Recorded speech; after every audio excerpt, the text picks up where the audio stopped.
त्यो समयमा साथीहरू माननीय हर्क साम्पाङले दार्चुलाको दुम्लिङमा बनाएको झुरुङ्गे पुलको धेरै विवादहरू भइरहेको छ। विवादास्पद कुराहरू आइरहेका छन्।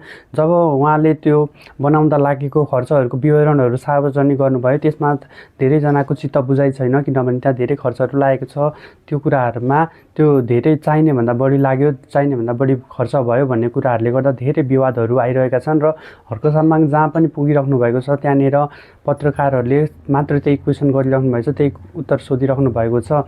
तर किनभने म हर्क साम्पाङज्यूलाई के भन्न चाहन्छु भन्दाखेरि चाहिँ जसरी उहाँले अब यसरी धरानबाट मान्छे उहाँको अब श्रमदाताहरूलाई लगेर त्यहाँ काम गराइराख्नु भएको छ, यसरी उहाँको बढी खर्चहरू पनि भइरहेको छ।